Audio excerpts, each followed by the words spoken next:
Hello everyone. Start करते हैं हम आज की वीडियो जो है चैप्टर 2 आईसीएसई फिजिक्स 10 क्लास का work power and energy. Screen में आपको सारे टॉपिक्स दिख रहे हैं जो हम इस चैप्टर्स में कवर करेंगे। ये एक रिवीजन कोर्स चल रहा है। सारे टॉपिक्स में हम ज़्यादा टाइम नहीं लगाएंगे, इन डेप्थ कॉन्सेप्ट में नहीं जाएंगे, बट मैं कोशिश करूंगा जो स्टार्टिंग से इस टॉपिक्स को पढ़ना चाह रहे हैं उनको भी मैं सारे डाउट्स क्लियर रखूँ उनके। ठीक है, राइट? चलिए स्टार्ट करते हैं without wasting any time. Okay, सबसे पहले जानते हैं हम वर्क। वर्क क्या है? प्रीवियस क्लास में और इनफैक्ट प्रीवियस चैप्टर में भी हमने एक चीज पढ़ी थी, force which is mass into acceleration. और हमने ये देखा था रियल लाइफ में हम लोग फोर्स हर जगह अप्लाई कर रहे हैं, राइट? किसी बॉडी को पिक करने में अप्लाई कर रहे हैं, किसी बॉडी को पुश करने में अप्लाई कर रहे हैं, पुल करने में अप्लाई कर रहे हैं, थ्रो करने में अप्लाई कर रहे हैं, राइट? फोर्स हम डेली लाइफ में बहुत ज़्यादा यूज़ करते हैं, ठीक है, अलग अलग चीज़ों को करने के लिए, राइट? एंड फोर्स का फॉर्मूला था mass into acceleration. But work क्या चीज़ है? इसको सिंपल लैंग्वेज में, बहुत ही सिंपल चीज़ है, इतना कॉम्प्लिकेटेड नहीं लेना है आपको इसको। अगर आप ये खड़े हो, आपके सामने कोई भी बॉडी है, लेट्स से मैंने बॉडी बना दी, this is a body, and आप इस पे फोर्स लगा रहे हो, नो मैटर व्हाट, कि आपका इंटेंशन क्या है फोर्स लगाने का, कुछ भी हो सकता है, ठीक है? आप इस पे फोर्स लगा रहे हो, ये बॉडी है, एंड फोर्स की मदद से, with the help of force, this body is displaced. Sir displaced मतलब इसकी पोजीशन चेंज हो गई, जिसको हम बोलते हैं डिस्प्लेसमेंट। आई होप आपने डिस्टेंस डिस्प्लेसमेंट का थ्योरी पढ़ी होगी, राइट? तो ये बॉडी अगर डिस्प्लेस हो जाती है तो हम बोलते हैं इस वर्क ने इस फोर्स ने वर्क करा है, राइट? इस फोर्स ने वर्क करा है। सिंपल सी चीज है, अगर फोर्स की हेल्प से किसी बॉडी में डिस्प्लेसमेंट होता है, राइट? फोर्स की हेल्प से किसी बॉडी पे डिस्प्लेसमेंट होता है, उसे हम क्या बोलेंगे? वर्क। आई होप आपको ये चीज समझ आई होगी कि वर्क है क्या और इसके पीछे का लॉजिक क्या है। अब नेक्स्ट देखते हैं। सर हमें समझ आ गया कि कोई भी अगर हम फोर्स कहीं पे भी किसी भी बॉडी पे अप्लाई करते हैं और हमारे अप्लाई करे हुए फोर्स से अगर वो बॉडी डिस्प्लेस हो रही है, ठीक है, अपनी पोजीशन चेंज कर रही है, उस पर डिस्प्लेसमेंट हो रहा है, तो वर्क हो रहा है, राइट? अब आप फॉर्मूला भी बता दो इसका। इसका फॉर्मूला क्या है? Work is equal to f dot s. Multiply नहीं बोल रहे हैं f dot s. Okay, f dot s क्या है, सब ध्यान देंगे। एफ तो फोर्स है, सबको समझ आता है। एस क्या है? डिस्प्लेसमेंट। हम डिस्प्लेसमेंट को डी से नहीं एस से डिनोट कर रहे हैं। S is displacement.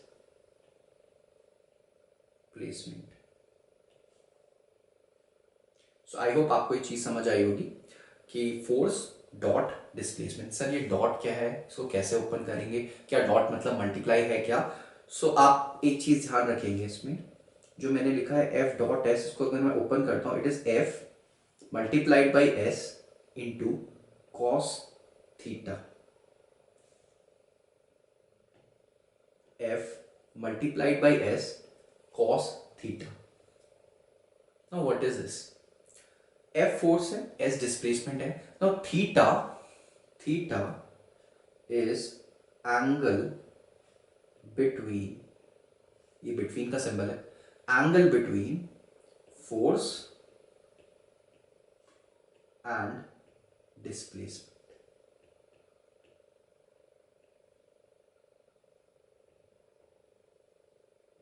Okay, theta is the angle between force and displacement. मतलब जिस डायरेक्शन में आपने फोर्स लगाया है, ठीक है, अगर उसी डायरेक्शन में डिस्प्लेसमेंट होता है, which is most of the time क्या होता है, आप अगर बॉडी पे डिस्प्लेस फोर्स लगा रहे हो, मान लो इस तरफ, एंड ठीक है, एंड ब्लू कलर का डिस्प्लेसमेंट हो रहा है इसी तरफ, तो दोनों डिस्प्लेस भी उस तरफ हो रही है, फोर्स भी उस तरफ लग रहा है, तो थीटा जीरो हो जाता है, एंगल जीरो हो जाता है दोनों के बीच, और मोस्ट ऑफ द केस में हम इसको नेग्लेक्ट कर देते हैं क्योंकि cos 0 is 1, right. But in case कभी कभी ऐसा हो जाए आपको इंक्लाइन प्लेन दे दे या कुछ एंगल में दे दे, ठीक है, राइट, जहां आप फोर्स लगा रहे हैं पर क्या हो रहा है, डिस्प्लेसमेंट अलग डायरेक्शन में हो रहा है, उस टाइम पे कुछ एंगल बनेगा। बहुत रेयर केस है कि आपसे पूछ ले, मोस्ट ऑफ द टाइम आपसे नहीं पूछेगा, बट इन केस आपसे पूछ लिया तो आपको ये फॉर्मूला भी याद रखना है, राइट। बट आप देखेंगे टेक्स्ट बुक में कभी कभी डायरेक्ट फोर्स इंटू डिस्प्लेसमेंट दिया है, बट उसमें एक चीज हमेशा मेंशन होती है कि फोर्स और डिस्प्लेसमेंट दोनों एक ही डायरेक्शन में, तो वहां कॉस थीटा 1 हो जाता है क्योंकि थीटा 0 हो जाता है, राइट। इसलिए मोस्ट ऑफ द टाइम हम एफ इंटू एस लिखते हैं, but the actual formula is F S cos theta, right. So let's move forward. आगे क्या है ये देखो। आप लोग वर्क समझ गए थे। आपके बुक में लिखा है work is said to be done only when the force is applied on a body makes the body move, displace हो रहा है, बॉडी मूव हो रही है। Second, amount of work done by force is equal to product of force and displacement of the point of application of the force in the direction of force. इसमें specify करा है in the direction of force. इसका मतलब आप समझे कि अगर force की डायरेक्शन में ही डिस्प्लेसमेंट हो रहा है तो हम कॉस थीटा को नेग्लेक्ट कर रहे हैं, राइट। बट अगर जो मोस्ट ऑफ द केसेस में होगा आपके साथ, बट इन केस अगर आपके एग्जाम में कुछ भी इधर उधर आ गया, थीटा एंगल दे दिया, तो आपको कैसे कैलकुलेट करना है आपको पता होना चाहिए, राइट। तो वर्क का जो फॉर्मूला होगा that will B force displacement and cos theta. इसको मैं कर देता हूं बॉक्स में बंद। एंड यूनिट क्या होगी इसकी यूनिट होगी जूल। सर जूल कैसे, केजी मीटर पर सेकेंड स्क्वायर होता है, बट इसमें metre square upon second square हो जाएगा। क्यों, न्यूटन इंटू मीटर है ना, राइट। ओके सर वर्क समझ आ गया। वर्क क्या था, आपने बताया कि अगर कोई भी फोर्स के हेल्प से किसी बॉडी में डिस्प्लेसमेंट हो रहा है उसे वर्क बोलते हैं, वहां पे वर्क हो रहा है। अगर डिस्प्लेसमेंट नहीं है, आप कितना भी फोर्स लगाओ वो डिस्प्लेस नहीं हो रही है, इसका मतलब वर्क भी नहीं है। ओके तो आपको समझ आया। सो वर्क का कॉन्सेप्ट आपको पता चल गया है, ठीक है।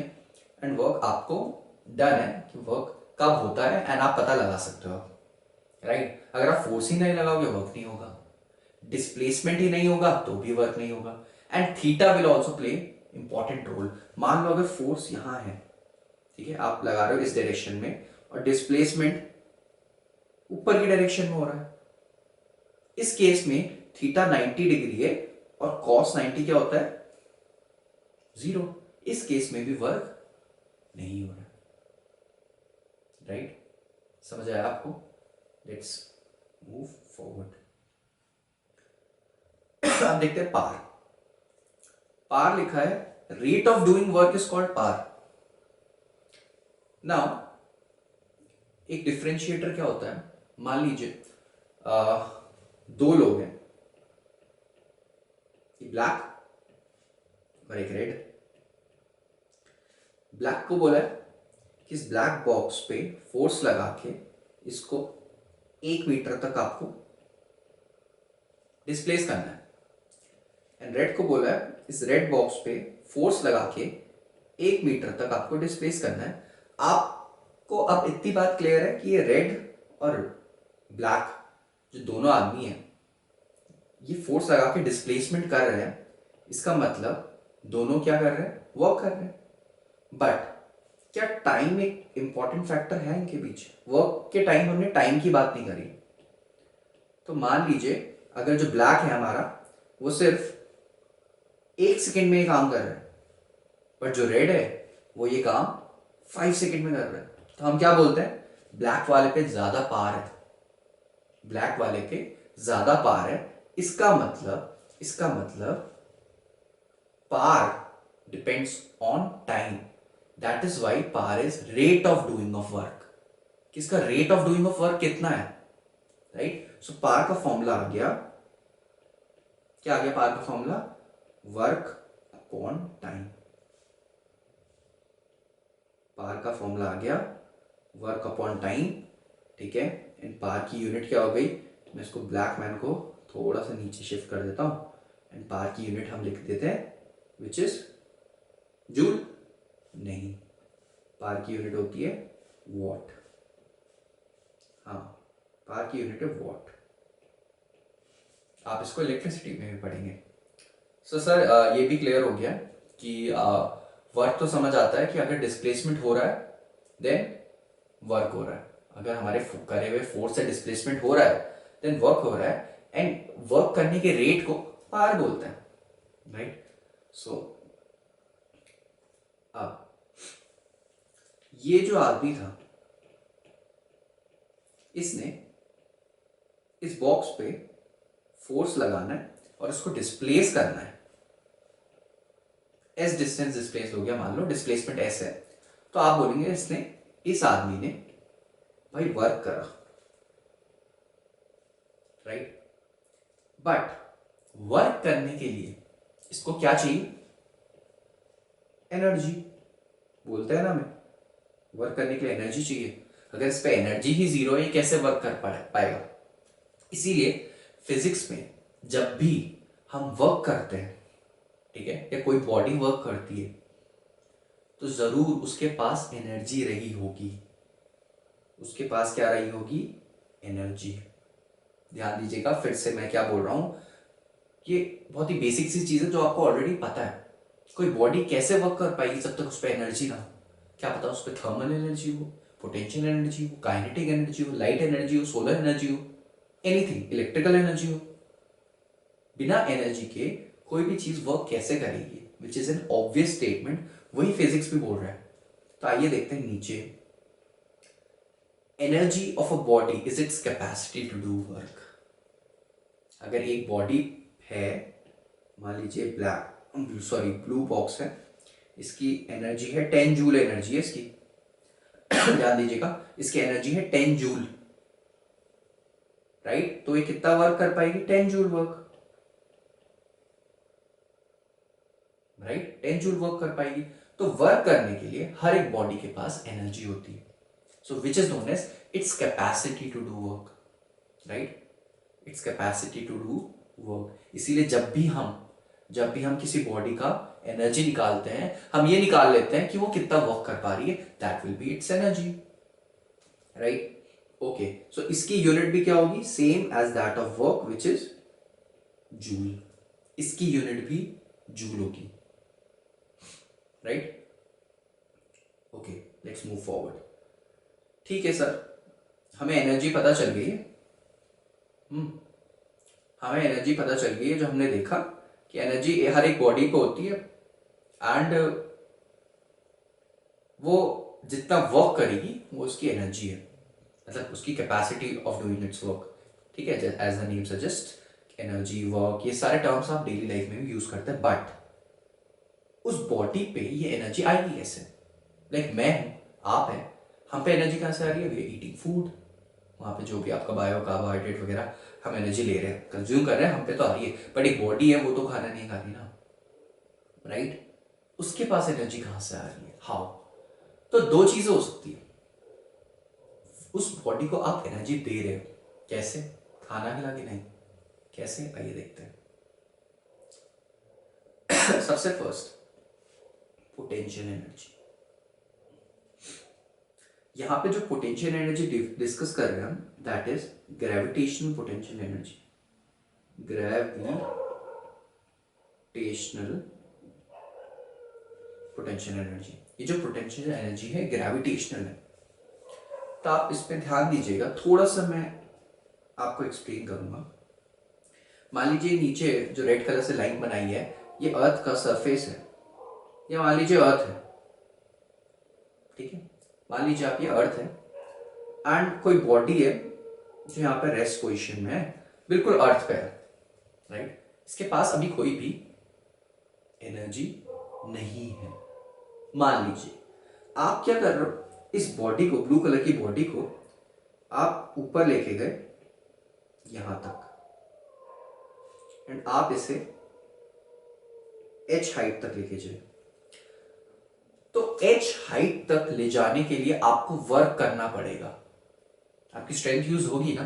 क्यों होगी आपको पता है? क्यों होगी?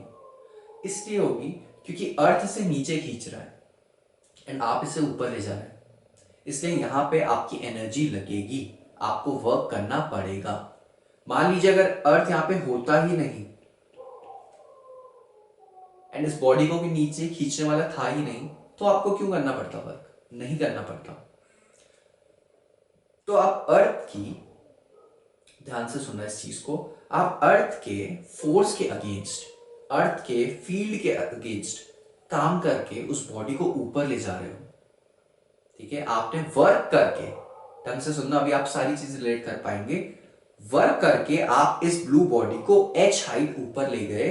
क्यों? क्योंकि अर्थ नीचे फोर्स लगाया था एंड उसके फोर्स के अगेंस्ट आपने वर्क किया। सर वर्क क्यों हुआ? बॉडी डिस्प्लेस हुई, एच हाइट डिस्प्लेस हुई, राइट, एच हाइट डिस्प्लेस हुई। तो आपने ये वर्क किया एंड ये वर्क करके इस बॉडी के पास जो एनर्जी आई है उसे हम ग्रेविटेशनल पोटेंशियल एनर्जी बोलते हैं, राइट। तो यहां पे पहले ए स्टेट था, अब जो बी स्टेट है इसमें इस बॉडी के पास एक पोटेंशियल एनर्जी आ गई है, which is how much? Sir energy calculate करने का आपने फॉर्मूला नहीं बताया था, बट आपने ये चीज बोली थी आप जितना उस बॉडी पे वर्क कर रहे हैं, आप जितना उस बॉडी पे वर्क कर रहे हैं वही उसकी एनर्जी होती है, राइट। तो पहले इसके पास एनर्जी थी नहीं, आपने कितना वर्क किया? सर वर्क तो होता है फोर्स इनटू डिस्प्लेसमेंट,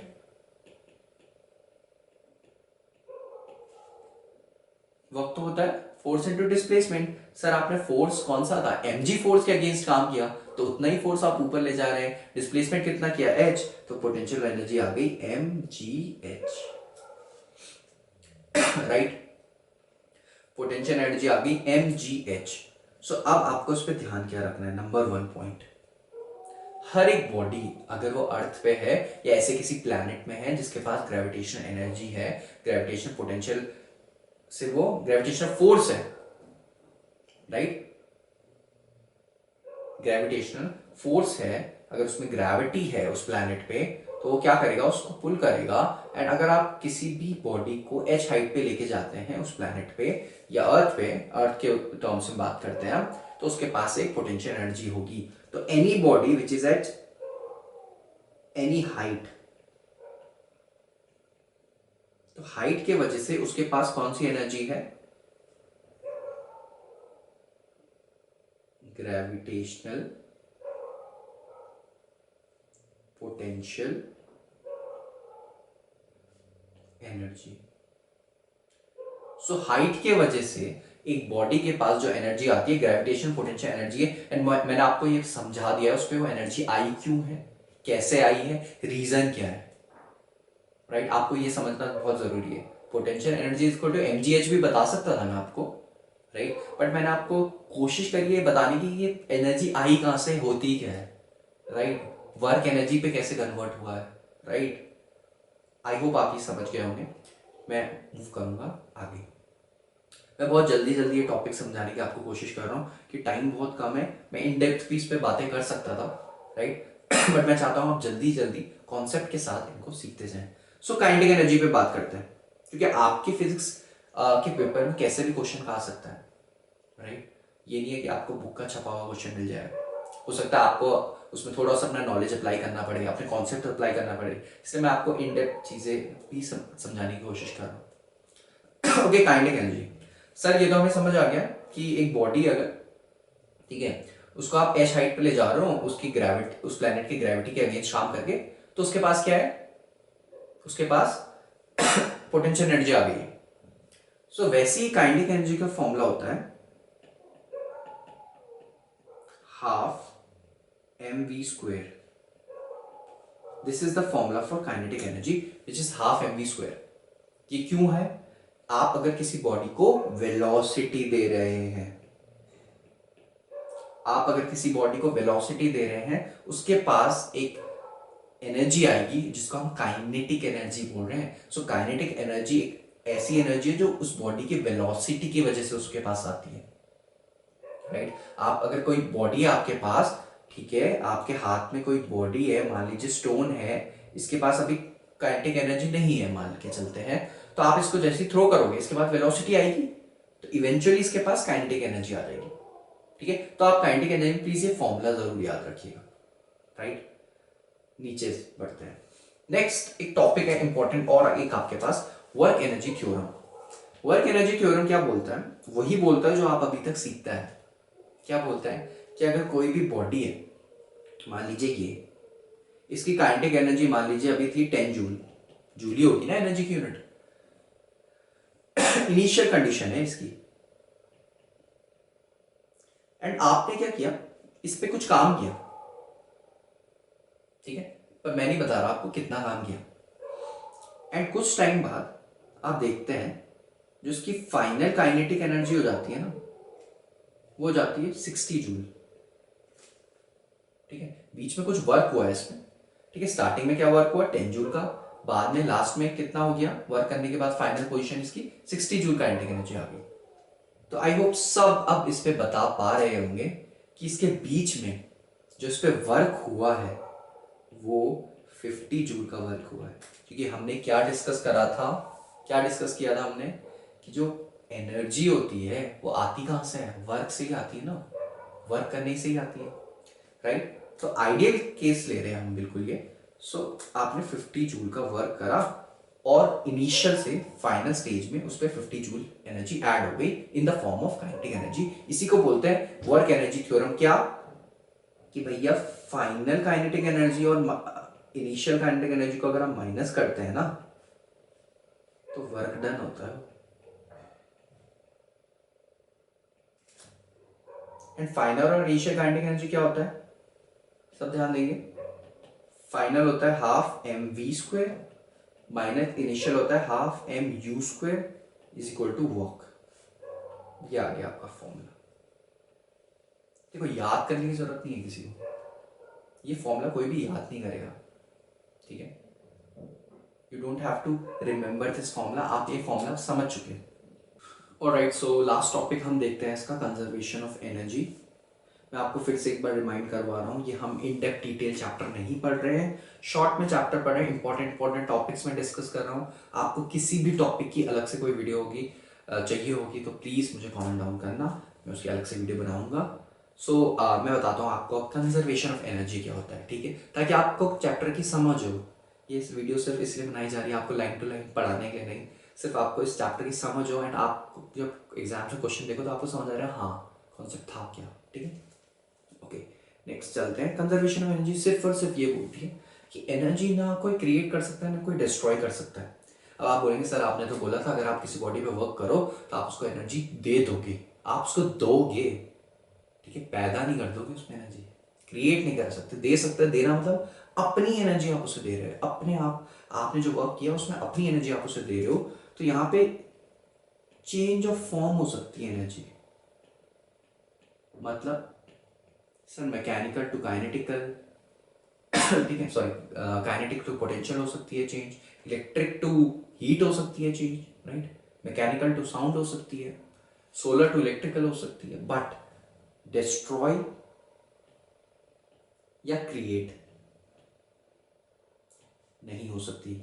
एंड आप अपनी बुक्स में देख सकते हैं कि कैसी एक एनर्जी दूसरे एनर्जी में चेंज हो सकती है, कैसे वर्क करके हम किसी बॉडी में एनर्जी देते हैं, ठीक है, राइट, ये सब चीज़ आप देख सकते हैं। सो ये था लास्ट टॉपिक इस चैप्टर का। इसमें पेंडुलम भी है और एक फॉलिंग बॉडी ऊपर जाती है फिर वापस नीचे आती है, उसमें कैसे टोटल एनर्जी कंजर्व्ड है, ठीक है, ऐसे आपके एग्जाम्पल्स हैं।